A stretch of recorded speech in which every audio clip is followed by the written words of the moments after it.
Close your eyes, just for a moment. What do you see?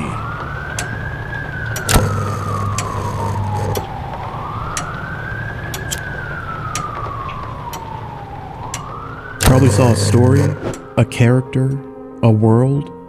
You felt the tension, the loneliness, the fear, and you saw it all before you ever saw a single frame.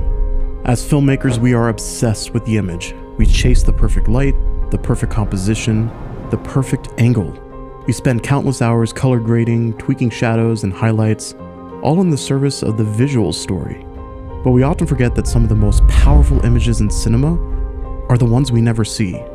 They're the ones we hear. Today, I don't want to talk about equalization curves or reverb settings. I want to talk about the magic, the invisible force that builds worlds, dictates emotion, and tells the secret inner story that visuals alone never can. I want to talk about the unseen character in every film: sound.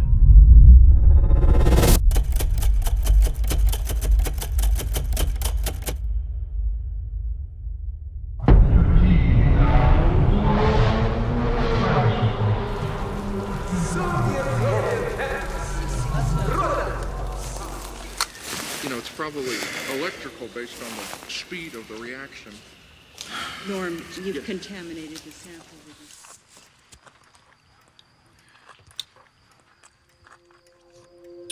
this. Every world, every film has a sound, a sonic fingerprint. Think about the ship Nostromo in Ridley Scott's Alien. We see the dark industrial hallways, but we feel the ship, the environment, because of what we hear.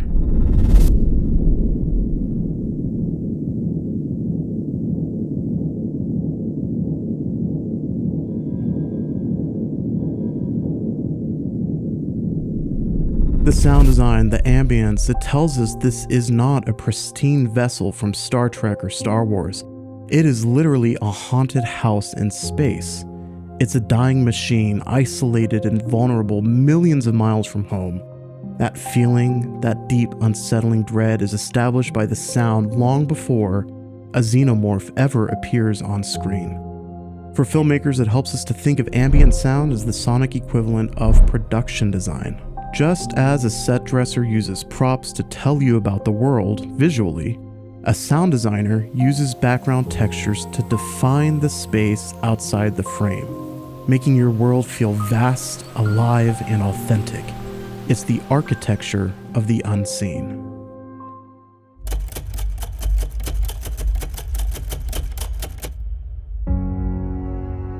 Now, if sound helps to build the world, it also holds the emotional remote control for the audience. A simple change in the audio landscape can completely transform how we as viewers interpret an image, a sequence, even most of the entire film.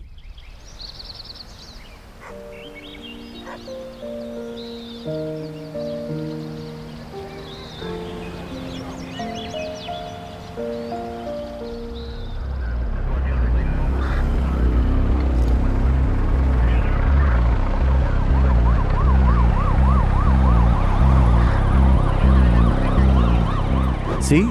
Same sequence, same pictures, but because of the sound, it tells a completely different story.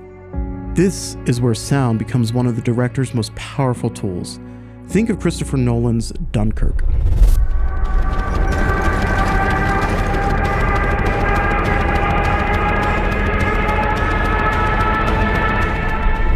What makes that film so relentlessly tense? It's not just the images of war, it's the sound of war. It's the use of something called a shepherd tone, an auditory illusion of a constantly rising pitch that never seems to resolve. It's the sound of anxiety. It puts your heart in your throat and holds it there for 2 hours.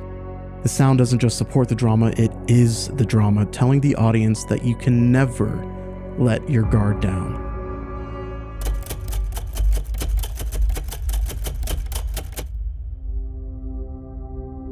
But sound can do much, much more than build worlds or create tension.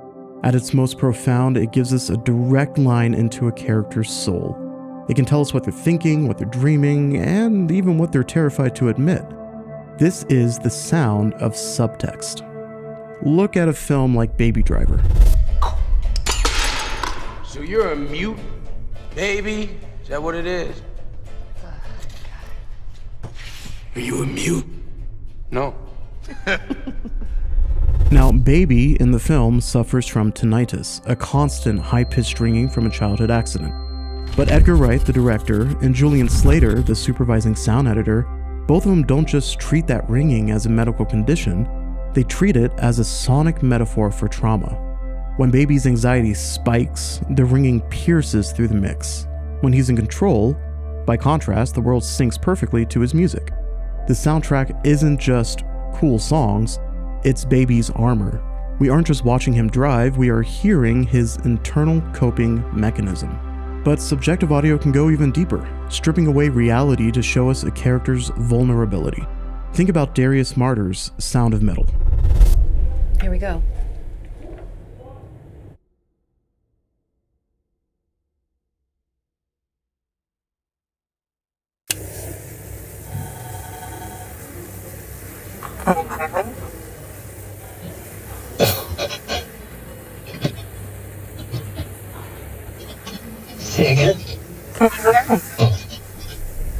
Now in this film, the sound design is the protagonist.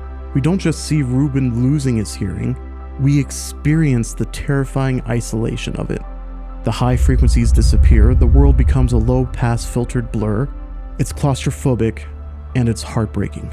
By manipulating the audio to reflect his point of view, the filmmakers do more than let the audience see Ruben's story, they let the audience hear it. They put you inside his head so you can feel the fear for yourself. As filmmakers, as creators, as audio engineers, this is our internal point of view tool. When you want to show a character's world falling apart, you don't always need a shaky camera. Sometimes you just need to distort the world they're hearing. You can warp the ambience, pitch down the dialogue of the people around them, or even let a simple rhythmic sound like a ticking watch or a dripping faucet grow into an unnatural volume. When you use sound to represent a character's internal state, you stop being a technician and you start being a psychologist, an artistic psychologist. You're giving the audience the voice of the character's soul, revealing the story that's happening beneath the surface of the script.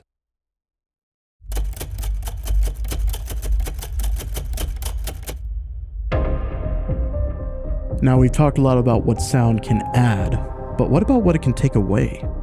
In a world saturated with noise, one of the most powerful sonic tools a filmmaker, a creator, or an audio engineer has is silence.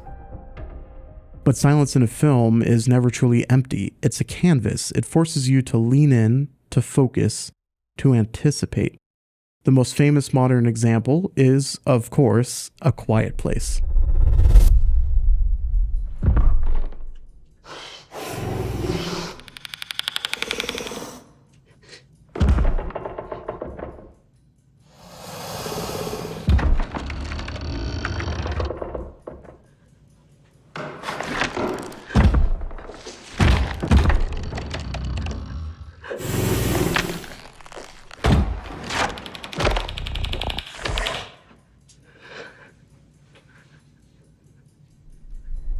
In that film, silence isn't the absence of sound, it's the presence of the monster. When the sound drops out, our own senses are heightened. We become as vulnerable as the characters, our ears are straining to hear the slightest creak. Our own heartbeat becomes the soundtrack. To put it in photographic terms, silence is the ultimate negative space. Its emptiness is what gives the subject its terrifying power.